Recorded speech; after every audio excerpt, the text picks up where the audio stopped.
Hello beautiful people, welcome back to my channel Supna Madhu Kannada vlog CVSA. ಎಲ್ರಿಗೂ ನಮಸ್ಕಾರ. ಎಲ್ಲರೂ ಹೇಗಿದ್ದೀರಾ? ಎಲ್ಲರೂ ಚೆನ್ನಾಗಿದ್ದೀರಾ ಅಂದ್ಕೊಂಡಿದ್ದೀನಿ.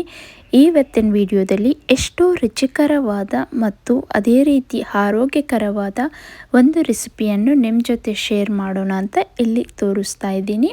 ಇದು ಬಂದ್ಬಿಟ್ಟು ಹೀರೆಕಾಯಿ ಚಟ್ನಿ. ತುಂಬ ಟೇಸ್ಟಿಯಾಗಿರುತ್ತೆ. ಯಾವ ರೀತಿ ಮಾಡೋದು ಅಂತ ತೋರಿಸ್ತೀನಿ. ಇದು ರೈಸ್ಗಾಗಲಿ ಚಪಾತಿ ದೋಸೆಗಾಗಲಿ ತುಂಬ ಚೆನ್ನಾಗಿರುತ್ತೆ. ಇದು ರೈಸಲ್ಲಿ ತುಪ್ಪ ಹಾಕ್ಕೊಂಡು ಬಿಸಿ ಅನ್ನಕ್ಕೆ ಕಳಿಸ್ಕೊಂಡು ತಿಂತಾಯಿದ್ರೆ ತುಂಬ ಅಂದರೆ ತುಂಬ ಟೇಸ್ಟಿಯಾಗಿರುತ್ತೆ. ಇದು ಯಾವ ರೀತಿ ಮಾಡೋದು ಅಂತ ನಾನಿವಾಗ ನಿಮಗೆ ತೋರಿಸ್ಕೊಡ್ತೀನಿ, ಬನ್ನಿ. ಇದಕ್ಕೆ ನಮಗೆ ಬೇಕಾಗಿರೋದು ಫ್ರೆಶ್ ಆಗಿರೋ ಹೀರೆಕಾಯಿ. ಈ ಥರ ಫ್ರೆಶ್ ಆಗಿ ಇರೋ ತಗೊಂಡ್ಬಿಟ್ಟು ಇಲ್ಲಿ ನಾನು ಫುಲ್ಲು ಹೊಟ್ಟೆನೂ ತೆಗೆಯೋಷ್ಟಿಲ್ಲ, ಮೇಲೆ ತೋರಿಸ್ತಾ ಇದ್ದೀನಲ್ಲ ಅಷ್ಟು ಮಾತ್ರ ಹೊಟ್ಟು ತೆಗೆದ್ರೆ ಸಾಕಾಗುತ್ತೆ ಪೀಲರಿಂದ. ಯಾಕಂದರೆ ಅದು ನಾರಿನಾಂಶ ತುಂಬ ಇರೋದ್ರಿಂದ ಮೇಲೆ ಅಲ್ಲಿ ಒಂದು ಮಾತ್ರ ತೆಗೆದುಬಿಟ್ರೆ ಚೆನ್ನಾಗಿ ಸಾಕು. ಇದನ್ನು ಚಿಕ್ಕ ಚಿಕ್ಕದಾಗಿ ಪೀಸಸ್ ಆಗಿ ಕಟ್ ಮಾಡ್ಕೊಬೇಕು. ಹೀರೆಕಾಯಿ ಮೊದಲೇ ವಾಶ್ ಮಾಡ್ಕೊಂಬಿಟ್ಟು ಈ ಥರ ಚಿಕ್ಕ ಚಿಕ್ಕದಾಗಿ ಪೀಸಸ್ ಆಗಿ ಕಟ್ ಮಾಡ್ಕೊಬೇಕು. ಇಲ್ಲಿ ತೋರಿಸ್ತಾ ಇದ್ದೀನಲ್ಲ ಅಷ್ಟು ದಪ್ಪ ಇದ್ದರೆ ಸಾಕಾಗುತ್ತೆ. ತುಂಬ ತೆಳು ಏನು ಬೇಕಾಗಿಲ್ಲ. ಹಾಗಂತ ಹೇಳಿಬಿಟ್ಟು ತುಂಬ ದೊಡ್ಡದಾಗೂ ಬೇಡ, ಈ ಸೈಜಲ್ಲಿ ಕಟ್ ಮಾಡಿಕೊಂಡ್ರೆ ಸಾಕಾಗುತ್ತೆ. ಸ್ವಲ್ಪ ಹುಣಸೆಕಾಯಿ ವಾಶ್ ಮಾಡಿಬಿಟ್ಟು ಪಕ್ಕಕ್ಕೆ ಇಟ್ಕೊಳ್ರಿ. ಇದಕ್ಕೆ ಕಡಲೆಬೇಳೆ 2 ಟೇಬಲ್ ಸ್ಪೂನ್, ಉದ್ದಿನಬೇಳೆ 2 ಟೇಬಲ್ ಸ್ಪೂನ್ ಹಾಕ್ಬಿಟ್ಟು ಫ್ರೈ ಮಾಡ್ಕೊಬೇಕು.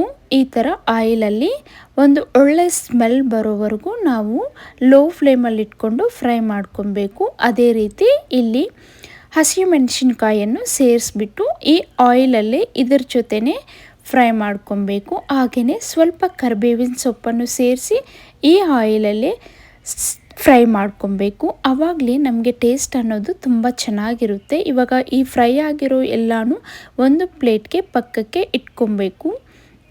ನಂತರ ಅದೇ ಪ್ಯಾನ್ಗೆ ಆಯಿಲಲ್ಲೇ ನಾವು ಈ ಹೀರೆಕಾಯಿ ಸೇರಿಸ್ಬಿಟ್ಟು ಚೆನ್ನಾಗಿ ಫ್ರೈ ಮಾಡ್ಕೊಬೇಕು.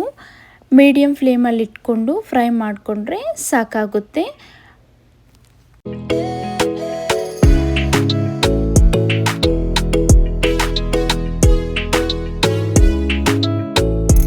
ಈ ಥರ ಮಧ್ಯದಲ್ಲಿ ಕಳಿಸ್ಕೊತ ಚೆನ್ನಾಗಿ ನಾವು ಫ್ರೈ ಮಾಡ್ಕೊಬೇಕು.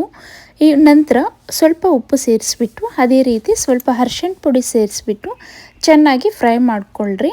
ನಾವು ಅರಿಶಿಣ ಪುಡಿ ಮತ್ತು ಉಪ್ಪು ಸೇರಿಸೋದ್ರಿಂದ ಈ ಹೀರೆಕಾಯಲ್ಲಿರೋ ವಾಟರ್ ಎಲ್ಲ ಔಟ್ಸೈಡ್ ಬಂದು ಬೇಗನೆ ಫ್ರೈ ಆಗುತ್ತೆ. ಆವಾಗ ಇದು ಆಯಿಲಲ್ಲೇ ಫ್ರೈ ಆಗೋದ್ರಿಂದ ನಮಗೆ ಟೇಸ್ಟ್ ಅನ್ನೋದು ತುಂಬ ಚೆನ್ನಾಗಿರುತ್ತೆ. ಚಟ್ನಿ ನೋಡಿದ್ರೆ ಇವಾಗ ಇದರಲ್ಲಿರೋ ವಾಟರೆಲ್ಲ ಔಟ್ಸೈಡ್ ಬಂದುಬಿಟ್ಟು ಅದರಲ್ಲೇ ನಮ್ಗೆ ಇದನ್ನೋದು ಫ್ರೈ ಆಗುತ್ತೆ. ಜಾಸ್ತಿ ಆಯಿಲು ಬೇಕಾಗಲ್ಲ. ಲೋ ಟು ಮೀಡಿಯಮ್ ಫ್ಲೇಮ್ ಇಟ್ಕೊಂಡು ಚೆನ್ನಾಗಿ ಇದನ್ನು ನಾವು ಫ್ರೈ ಮಾಡ್ಕೊಬೇಕು.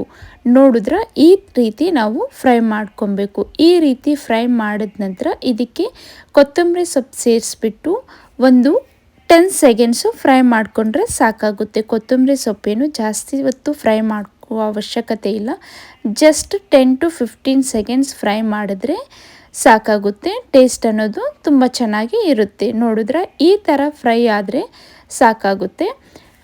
ಅದೇ ರೀತಿ ಇವಾಗ ಅದನ್ನು ಪಕ್ಕಕ್ಕೆ ಇಟ್ಕೊಂಡ್ಬಿಡಿ ತಣ್ಣಗಾಕೋಕ್ಕೆ. ಇವಾಗ ಒಂದು ಮಿಕ್ಸಿ ಜಾರ್ ತೊಗೊಂಡ್ಬಿಟ್ಟು ನಾವು ಫ್ರೈ ಮಾಡ್ಕೊಂಡಿರೋ ಎಲ್ಲನೂ ಇದು ಮಿಕ್ಸಿ ಜಾರ್ಗೆ ಹಾಕ್ಬಿಟ್ಟು ಅದರ ಜೊತೆಗೆ ಹುಣಸೆಕಾಯಿ ಹಾಕ್ಬಿಟ್ಟು ಈ ಥರ ಮಿಕ್ಸಿಗೆ ಹಾಕ್ಕೊಬೇಕು. ಇದಾದ ನಂತರ ಒಂದು ರೌಂಡು ಮಿಕ್ಸಿಗೆ ಹಾಕಿದ ನಂತರ ಇದಕ್ಕೆ 1 ಟೇಬಲ್ ಸ್ಪೂನ್ ಜೀರಿಗೆ ಸೇರಿಸ್ಬಿಟ್ಟು ಒಂದ್ಸರಿ ಮಿಕ್ಸಿಗೆ ಹಾಕ್ಕೊಂಡು ತೆಗೆದ್ಬಿಟ್ಟು ನಾವು ಫ್ರೈ ಮಾಡಿದ್ವಲ್ಲ ಹೀರೆಕಾಯಿ ಅದನ್ನು ಈ ಮಿಕ್ಸಿ ಜಾರಿಗೆ ಸೇರಿಸ್ಬಿಟ್ಟು ಇದಕ್ಕೆ ಬೆಳ್ಳುಳ್ಳಿ ಸೇರಿಸ್ಬಿಟ್ಟು ಮಿಕ್ಸಿಗೆ ಇಟ್ಕೊಂಡ್ರೆ ನಮಗೆ ಇಲ್ಲಿ ಹೀರೆಕಾಯಿ ಚಟ್ನಿ ಅನ್ನೋದು ರೆಡಿ ಆಯಿತು. ತುಂಬ ಪೇಸ್ಟ್ ಥರ ಮಾಡ್ಕೊಬೇಡಿ. ಜಸ್ಟ್ ಒಂದು 10 to 15 ಸೆಕೆಂಡ್ಸು ಒಂದು ರೌಂಡ್ ಹಾಕಿದ್ರೆ ಮಿಕ್ಸಿ ಸಾಕಾಗುತ್ತೆ. ನಮ್ಗೆ ಚಟ್ನಿ ಅನ್ನೋದು ರೆಡಿ ಆಗುತ್ತೆ. ಇಲ್ಲಿ ನಂತರ ಒಂದು ಪ್ಯಾನ್ ಇಟ್ಕೊಂಡ್ಬಿಟ್ಟು ಆ ಪ್ಯಾನ್ಗೆ 2 ಟೇಬಲ್ ಸ್ಪೂನ್ ಆಯಿಲ್ ಸೇರಿಸ್ಬಿಟ್ಟು ಸಾಸಿವೆ, ಜೀರಿಗೆ, ಕಡಲೆಬೇಳೆ, ಉದ್ದಿನಬೇಳೆ ಹಾಕ್ಬಿಟ್ಟು ಚೆನ್ನಾಗಿ ಫ್ರೈ ಮಾಡ್ಕೊಬೇಕು. ಅದಾದ ನಂತರ ಒಂದು ಮೆಣಸಿನ್ಕಾಯಿ, ಕರ್ಬೇವಿನ ಸೊಪ್ಪು ಹಾಕ್ಕೊಂಡು ಫ್ರೈ ಮಾಡ್ಕೊಬೇಕು. ಅದೇ ರೀತಿ ಸ್ವಲ್ಪ ಹಿಂಗು ಹಾಕ್ಬಿಟ್ಟು ಫ್ರೈ ಮಾಡ್ಕೊಂಡ ನಂತರ ನಾವು ಮಿಕ್ಸಿಗೆ ಹಾಕಿದ್ದೀವಲ್ಲ ಚಟ್ನಿ ಅನ್ನೋದು ಇದಕ್ಕೆ ಹಾಕ್ಬಿಟ್ಟು ಚೆನ್ನಾಗಿ ಆಯಿಲಲ್ಲಿ ಫ್ರೈ ಮಾಡಿದ್ರೆ ನಮಗೆ ಚಟ್ನಿ ಅನ್ನೋದು ರೆಡಿ ಆಗುತ್ತೆ. ಇದು ಜಾಸ್ತಿ ಹೊತ್ತು ಫ್ರೈ ಮಾಡೋಷ್ಟಿಲ್ಲ. ಆಯಿಲೆಲ್ಲ ಇದು ಒಗ್ಗರಣೆ ಎಲ್ಲ ಬೆಂದ ನಂತರ ನಾವು ಸ್ಟವ್ ಆಫ್ ಮಾಡಿಬಿಟ್ಟು ಅದಕ್ಕೆ ಹಾಕ್ಬಿಟ್ಟು ಚಟ್ನಿ ಹಾಕ್ಬಿಟ್ಟು ಕಳಿಸ್ಬಿಟ್ರೆ ಅಲ್ಲಿ ನಮಗೆ ಹೀರೆಕಾಯಿ ಚಟ್ನಿ ಅನ್ನೋದು ರೆಡಿ ಆಗುತ್ತೆ. ಇದು ತುಂಬ ಅಂದರೆ ತುಂಬ ಚೆನ್ನಾಗಿರುತ್ತೆ. ನೀವು ಒಂದ್ಸರಿ ಟ್ರೈ ಮಾಡಿ ನಿಮ್ಗೆ ಹೇಗೆ ಬಂತು ಅನ್ನೋದು ಕಮೆಂಟ್ ಸೆಕ್ಷನಲ್ಲಿ ಕಮೆಂಟ್ ಮಾಡಿ. ಇದು ರೈಸ್ಗಾಗಲಿ, ದೋಸೆಗಾಗಲಿ, ಚಪಾತಿಗಾಗಲಿ ತುಂಬ ಅಂದರೆ ತುಂಬ ಚೆನ್ನಾಗಿರುತ್ತೆ. I hope you like this video. ನಿಮಗೆ ಈ ವಿಡಿಯೋ ಇಷ್ಟವಾದಲ್ಲಿ ಪ್ಲೀಸ್ ಲೈಕ್ ಮಾಡಿ, ಶೇರ್ ಮಾಡಿ and do subscribe to our channel for more videos.